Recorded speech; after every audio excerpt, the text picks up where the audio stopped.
Ah, Pinapakita ko lang sa inyo ngayon itong lugar na 'to na kung saan, karamihan sa pumupunta dito sa Interlaken, Switzerland ay hindi pa masyado napapansin ang area nito.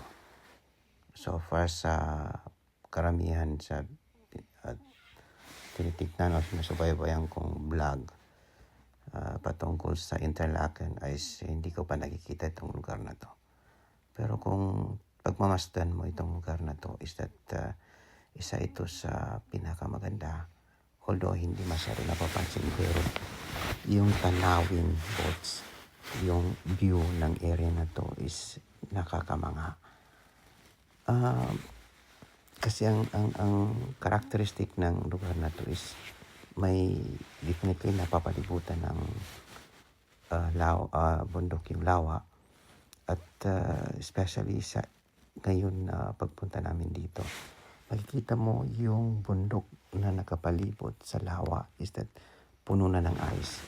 Kaya yung view ng bundok, combination ng lawa is napakaganda. At saka ang isa pang kagandahan ng lugar na to is masyadong kalmado. Kalmado masyado, tahimik at kalmado. Lalo na ngayon sa pagpunta namin dito. Actually, video ko sa area na to is that umaga. I mean, sunrise pa lang yung lugar na to. Itong lugar na kasi ito medyo may kalayuan sa Interlaken West.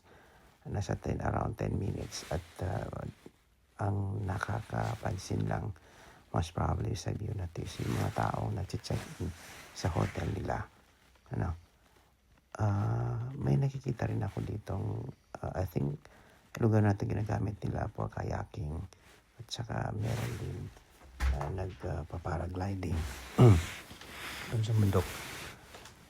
So hindi pa to yung tourist spot ng Interlaken. So how much more kung makapunta tayo doon sa tourist spot nila sa Lauterbrunnen, sa First Cliff. Ang ganda.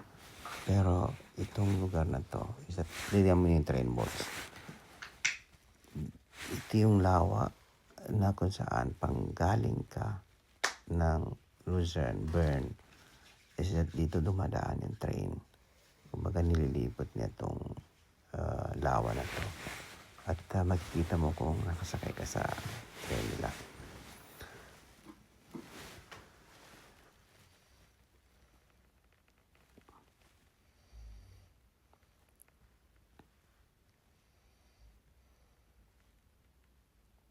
Ayun, boards.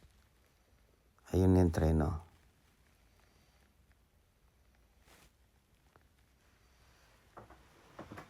Masyadong kalmado tong lugar na to.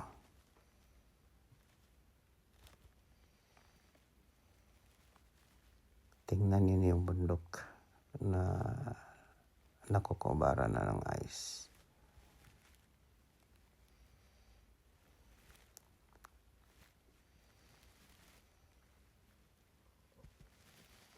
Magbisita namin dito kami lang kasi medyo malamig itong lugar. I believe nasa 1 degree Celsius. At around 8 o'clock ng umaga, ang sunrise kasi nila dito is nasa 8:15. Pero medyo maliwanag na dahil sunrise na nga. Gandang pasyalan. Dito pa lang kung pupunta ka ng Interlaken, dito pa lang sulit na.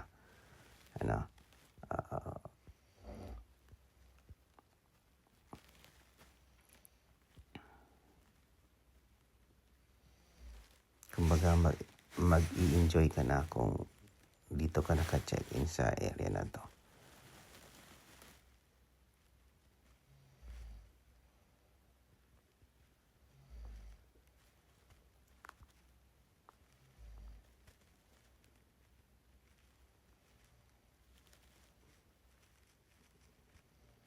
Tingnan nyo. I think yun na yung araw. Nakikita na yung araw. Ang ganda na.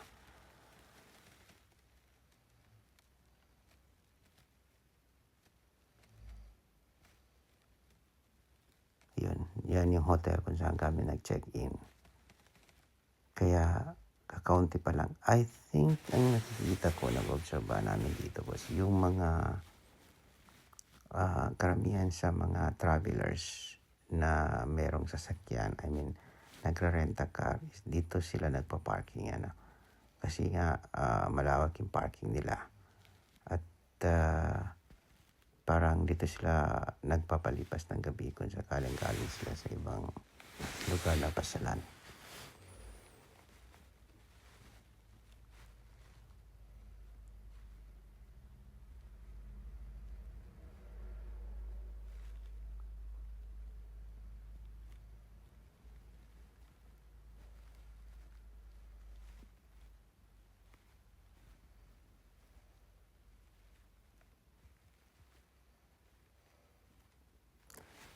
Isa pa sa kagandahan ng area na to is that napakalinis. Kung titingnan mo yung lake, I think makikita mo yung hanggang sa ilalim nito dahil sa napakalinis na lugar. Wala kang maamoy. Anyway, nasa Switzerland ka nga.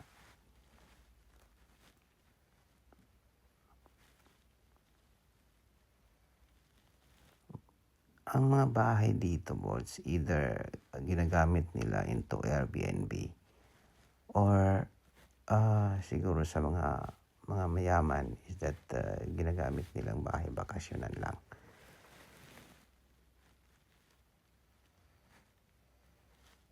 Wala pa masyadong tao. Mukhang kami lang yung tao ngayon dito dahil nga siguro natutulog pa.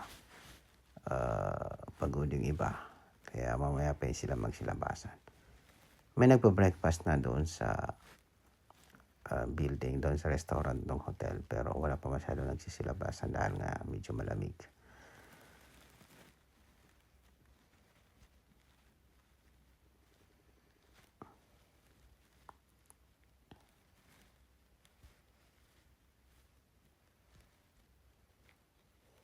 I think kapag hindi malamig dito, pwede ata dito maligo. Dahil kung mapapansin niyo yung mga bahay na nakapalibot dyan, mayroon silang hagdanan na papuntang sa lawa na to. It means pababa sa lawa na to. So most probably ginagamit nila yan sa pagbaba sa lawa at pagligo. Kung makikita mo yung nasa tuktok na yun, yung may bahay doon, I think dyan nagte-take off yung mga nagpa-paragliding. Hindi ko lang alam kung anong daan doon. Wala akong nakikitang daan. So, most probably, naglalakad sila. Hindi ata inaabot ng sasakyan yun. Doon sa may kalayuan, may mga bahay. Maraming bahay doon. So, I think yung area na doon is meron ng kalsada.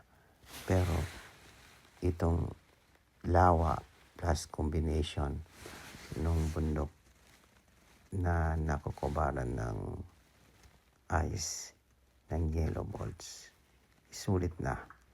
I think kahit na dito ka nakatitig maghapon,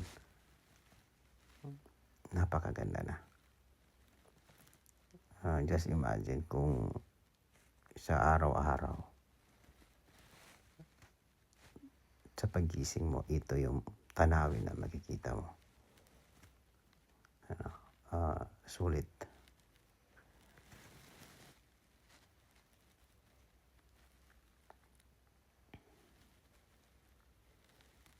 Tulad nga nung sinabi ko, boss, hindi pa lang to yung tourist spot ng Interlaken. I believe Switzerland nga naman, especially dito sa Interlaken. Kahit saan ka lilingon, mapapatitig ka talaga sa ganda ng view, sa linos yung view. Para bang yung ba yung nakikita mo sa pelikula at nakikita mo lang sa mga paintings. Yung pala totoo, kung hindi mo talaga mapuntahan, mamangha ka. Totoo pala yung lahat na nakikita mo sa mga poster card, mga bots. Tingnan nyo.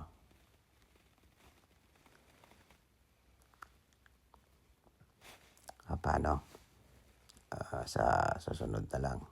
Kita-kita na lang tayo inshallah.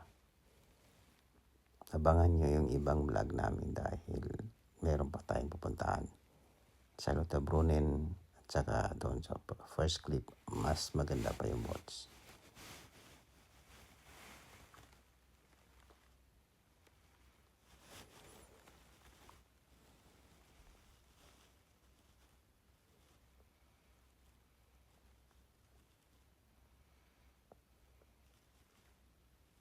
Okay, boats. Assalamualaikum. Kita-kita lang tayo sa next vlog, inshallah.